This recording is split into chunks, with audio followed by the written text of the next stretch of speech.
There are two groups of stakeholders to think about.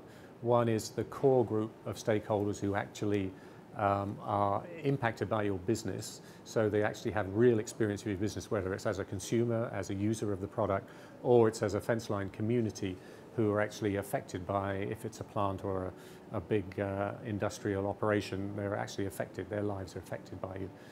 Those are the people, if you do not engage with them and start building trust and working with them and developing solutions together, you may run into trouble. And if they're upset with you, then the other group of stakeholders, the more global group of stakeholders who hold the communication channels globally, these are international NGOs, international media, and governments, and academics and other credible parties, they've got the channels to make it a really big issue for you.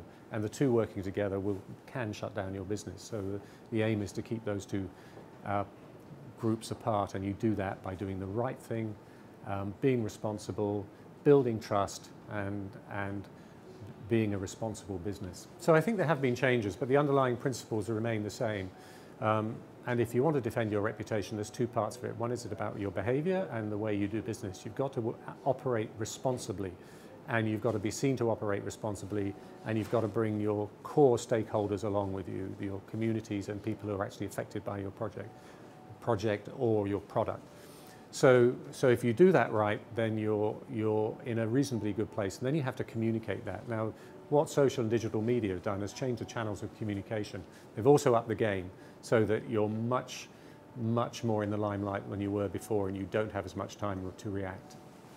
One thing that social media has changed is the way people get information. Now, if you go back to, say, the Exxon Valdez spill in Alaska from 25 years ago, which is still ExxonMobil's sort of defining reputation issue. That was before digital media.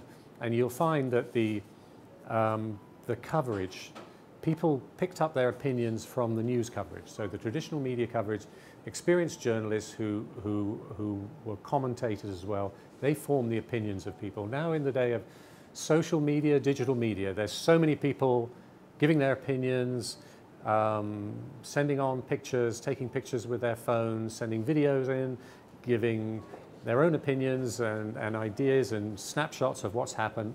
Most of it probably inaccurate. A lot of it are very opinionated and not relevant. And people have to make up their own minds now. So people now have taken the role that the experienced journalists used to have, and they now form their own opinions. They accept all this deluge of information coming to you, but they now make up their own minds. They look at it for what it is, and they make up their own minds, what's relevant, what's real, and then they form their own opinion. Whereas before they were led, their opinion was led, now they're making their own opinions. So that's a significant difference, and it's an opportunity for companies to get involved in. So if you're looking at what companies can do differently these days, you've got to get involved with social media, understand that dynamic has changed, and you can really see social media, you can really use social media as an opportunity. And you begin to understand that actually the international campaigning NGOs and the media are less important than they were before, because they're only a small part of the noise going on. And you've got an opportunity to actually change opinion more than you had in the past.